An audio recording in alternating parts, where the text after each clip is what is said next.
ہم لوگوں کو پتہ ہوتا ہے کہ یہ سچ ہے، لیکن اس سچ کو ہم اپنے مفادات کے لیے جھٹلا دیتے ہیں۔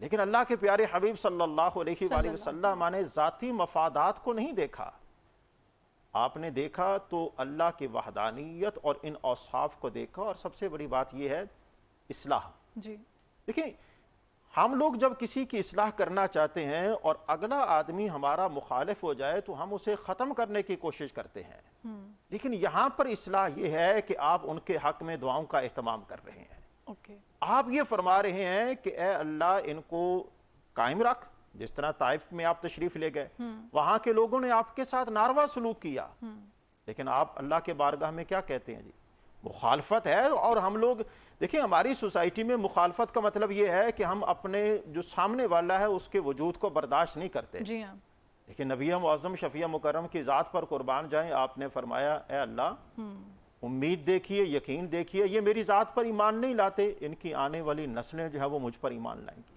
کیا خوبصورت طریقہ کار ہے! اور یہ صبر ہے، صبر میں جلد بازی نہیں ہوتی، صبر آپ کو کامیابی کی طرف ضرور لے کر جاتا ہے۔ احادیث مبارکہ میں صبر کی جو تعریف کی گئی ہے وہ یہ ہے کہ صبر تو روشنی ہے۔ جب آپ تاریک اندھیرے راستے میں پھنس جائیں، آپ صبر کیجئے، وَإِلَى اللَّهِ تُرْجَعُ الْأُمُورِ، سارے کے سارے معاملات آپ اللہ کے سپرد کر دیں، نتیجہ کیا نکلے گا؟ اللہ پاک آپ کو کامیابی عطا فرمائے گا۔ یہاں پر ایک اور بات بھی میں عرض کرنا چاہوں گا، یہ نہیں ہے کہ اللہ پاک جو ہے اس کی طرف سے کوئی تاخیر ہوتی ہے، حقیقت میں ہم لوگ جلد بازی میں ہوتے ہیں۔ اچھا، ہم لوگ جلد بازی میں ہوتے ہیں۔ اللہ کی طرف سے ہر شے کا ایک وقت مقرر ہے۔ میں ایک مثال دوں گا، ہم لوگ کہتے ہیں کہ بڑی دعائیں کی ہیں، دعا میں قبولیت نہیں ہوئی، بڑی تاخیر ہو گئی ہے۔ تاخیر دعا میں نہیں ہوتی، حقیقت یہ ہے کہ ہماری طرف سے جلد بازی ہوتی ہے۔ ہم لوگ جلدی میں ہوتے ہیں، لیکن ان 13 سالوں میں صبر، استقامت، اور استقامت کے ساتھ یقین کہ میں جو دعوت دے رہا ہوں یہ دعوت سچی ہے اور اس دعوت نے ہر صورت میں کامیاب ہونا ہے۔ وَقُلْ جَاءَ الْحَقُّ وَزَهَقَ الْبَاطِلُ إِنَّ الْبَاطِلَ كَانَ زَهُوقًا۔ آپ تنہا ہے، آپ کے ساتھ 2 عظیم شخصیات، ایک سیدہ خدیجہ الکبریٰ جو آپ کے گھر کی حفاظت کر رہی ہیں، اور دوسرے بیرونی جو سازشیں ہیں، حملے ہیں، ان سے حفاظت کرنے والی ذات جناب سیدنا ابو طالب کی ذات ہے۔ جی تو یہ دیکھیں، آپ اکیلے ہیں، پھر آہستہ آہستہ لوگ آپ کے ساتھ جمع ہو جاتے ہیں، اور جمع ہو جانا اور اس کے بعد اس مشن پر قائم رہنا، استقامت اختیار کرنا، حقیقت میں یہی ہمیں مکی زندگی کے اندر نمایاں دکھائی دیتا ہے۔ اور یہی وہ اوصاف ہیں کہ جن اوصاف کی بدولت ہم اپنی زندگی کو بہتر بنا سکتے ہیں، ایک اچھے مسلمان بن سکتے ہیں، سوسائٹی کے لیے ایک مفید فرد بن سکتے ہیں، اپنے ملک کے لیے ایک مفید شہری وہ بن سکتے ہیں۔ اچھا، نبوت ملنے کے بعد مکہ کے لوگوں کا جو پہلا ری ایکشن تھا وہ کیا تھا؟ انہوں نے تو سب سے پہلے جب یہ بات سنی نا، وہ مانتے تو تھے کہ آپ اللہ کے سچے رسول ہیں، ان کے دل جو ہیں وہ اس بات کی شہادت دیتے ہیں، لیکن حقیقت بات کیا ہے؟ جس طرح کہ میں نے ابھی آپ کے سامنے ایک بات عرض کی تھی، وہ ان کو آپ کے سچ بولنے میں یا سچے ہونے میں کسی قسم کا کوئی اندیشہ نہیں تھا۔ اصل میں نا ان کی سرداریاں جو ہیں وہ خطرے میں پڑ گئیں، ان کا کاروبار اور تجارتی مراکز جو ہیں، کیونکہ وہ ظلم پر مبنی تھا، اور وہ سرداریاں جو تھیں وہ خطرے میں پڑ گئیں۔ انہوں نے کہا کہ اگر ہم ان کو نبی اور رسول مان لیں گے تو ہماری سرداری جاتی رہے گی، ہمارا کاروبار جو ہے وہ ٹھپ ہو جائے گا، ہمارا یہ جو نظام چل رہا ہے یہ نظام جو ہے وہ درہم برہم ہو جائے گا۔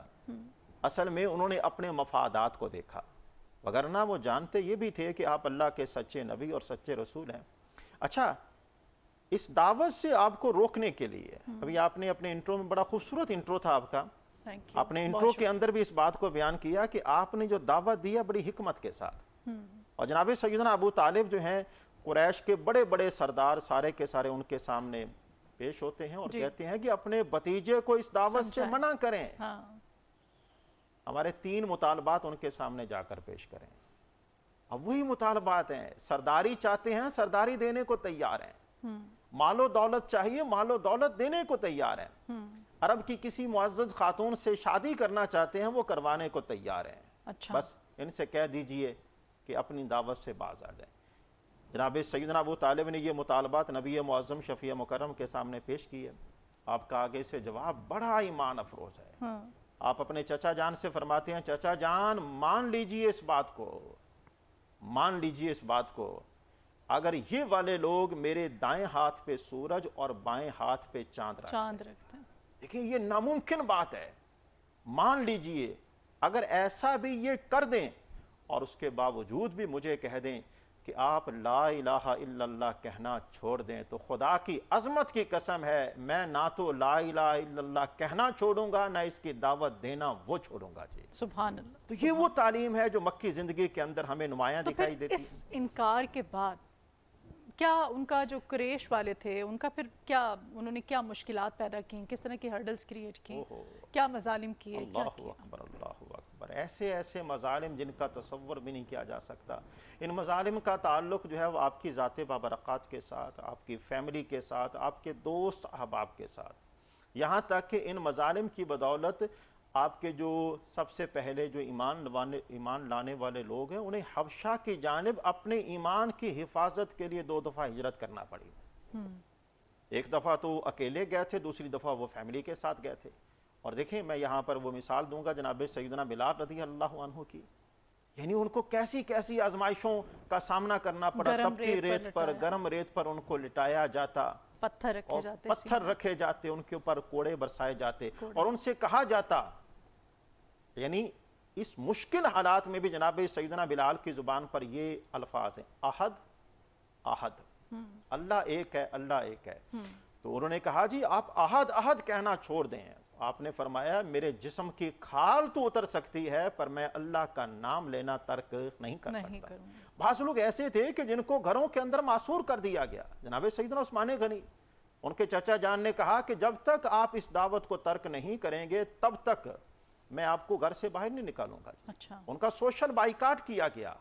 جس طرح کہ شیب ابی طالب کے اندر نبی معظم شفیع مکرم جناب یعنی بنو ہاشم اور بنو عبد المطلب, یہ 2 قبیلے تھے, 2 خاندان تھے, اور ان کا سوشل بائیکاٹ کیا گیا کہ آپ نے ان تک کھانے پینے کی کوئی چیز بھی پہنچنے نہیں دی گئی. لیکن دیکھ لیجئے اس سوشل بائیکاٹ کے اندر بھی اللہ کے پیارے حبیب نے صبر کا دامن نہیں چھوڑا. قرآن عزیز میں ہے, اللہ پاک فرماتا ہے وَلَا نَبْلُوَنَّكُمْ بِشَيْءٍ مِّنَ الْخَوْفِ وَالْجُوعِ وَنَقْصٍ مِّنَ الْأَمْوَالِ, یعنی ہم تمہیں خوف کی وجہ سے, بھوک کی وجہ سے, مالوں میں کمی کی وجہ سے آزمائیں گے. تو حقیقت میں یہ آزمائش ہے, اور جب آدمی آزمائش میں سے گزر رہا ہو اس کا پتہ کیسے چلے گا؟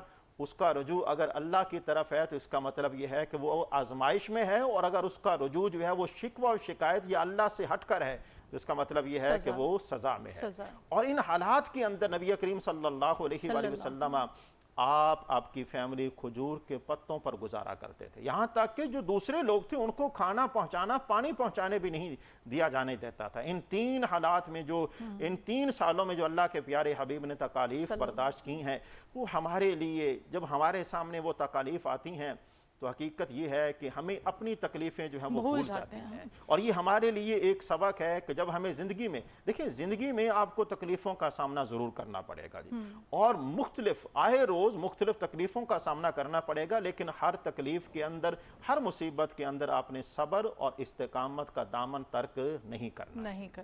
اچھا, شیب ابی طالب کا واقعہ کیا تھا اور اس مشکل وقت میں مسلمانوں نے کس طرح سے پھر صبر و استقامت کا مظاہرہ کیا تھا؟ دیکھیں جی, شیب ابی طالب کے اندر نبی کریم صلی اللہ علیہ وآلہ وسلم صرف آپ نہیں, آپ کی زوجہ محترمہ سیدہ خدیجہ الکبریٰ, آپ کی صاحبزادیاں, آپ کے عزیز رشتہ دار جناب سیدنا ابو طالب کی اولاد, وہ بھی اس میں شامل تھے. اچھا, یعنی بنو ہاشم کے سارے افراد, بنو عبد المطلب کے سارے افراد وہ اس شیب ابی طالب, الشیب کہتے ہیں گھاٹی کو, اور یہ جناب سیدنا ابو طالب کی اپنی ملکیت میں تھی. جناب سیدنا ابو طالب کا اصل نام عمران ہے, لیکن کیونکہ ابو طالب کے نام سے وہ جانے جاتے تھے, اسی نسبت سے اس شیب کا نام جو ہے, اس گھاٹی کا نام جو ہے وہ شیب ابی طالب ہے. اور اس کے اندر نبی کریم صلی اللہ علیہ وآلہ وسلم کو نہ صرف نفسیاتی تکالیف کا سامنا کرنا پڑا, دیکھیں اس سے بڑھ کر اور کیا بات ہو سکتی ہے, آپ کے کردار کے اوپر بات کی گئی. آپ کو مختلف ناموں کے ساتھ, وہی لوگ جو کل کلاں کو آپ کو یہ کہہ رہے تھے آپ صادق بھی ہیں, آپ امین بھی ہیں, اور آج وہی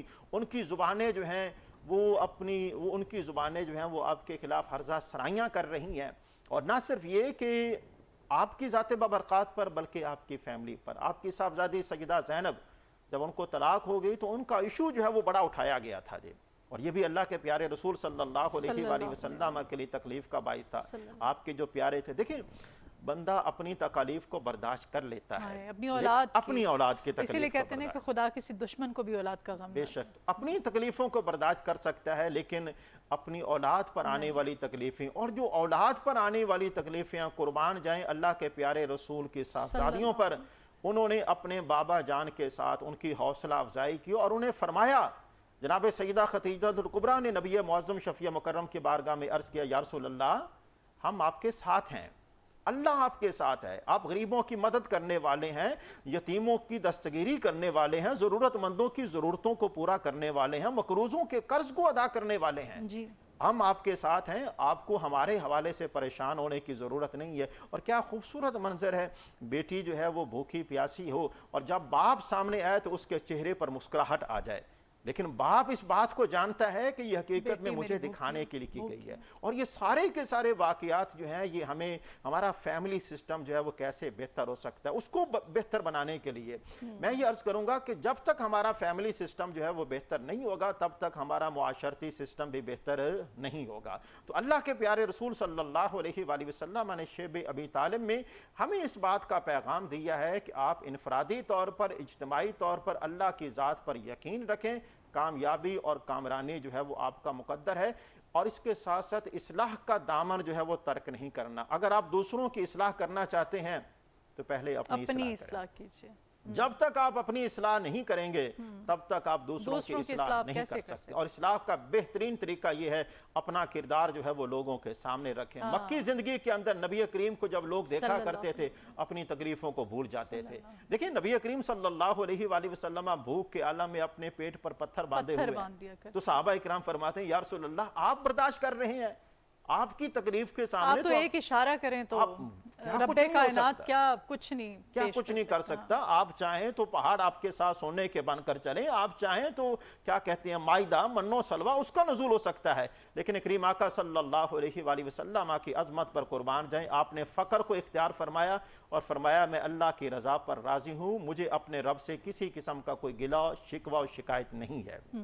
اچھا یہ بھی بتائیے گا ہمیں عام الحزن، یہ نبی کریم صلی اللہ علیہ وآلہ وسلم کی زندگی کا انتہائی مشکل دور ہے. حضرت خدیجہ الزہرا رضی اللہ تعالیٰ عنہ کا انتقال ہوا تھا، آپ نے رحلت فرمائی تھی اس دنیا سے اسی وجہ سے، اور یہ کہتے ہیں کہ آپ کی زندگی مبارک کا سب سے مشکل دور تھا. بالکل ایسے یہ والا جو عام الحزن ہے یہ نبی معظم شفیع مکرم کی زندگی کا سب سے مشکل ترین یہ وہ وقت تھا، یہ وہ سال ہے. سب سے پہلے آپ کی پیاری رفیقہ حیات سیدہ خدیجہ الکبریٰ وہ دنیا سے چلی جاتی ہیں. ان کے جانے کے بعد جناب سیدنا ابو طالب وہ بھی دنیا سے چلے جاتے ہیں.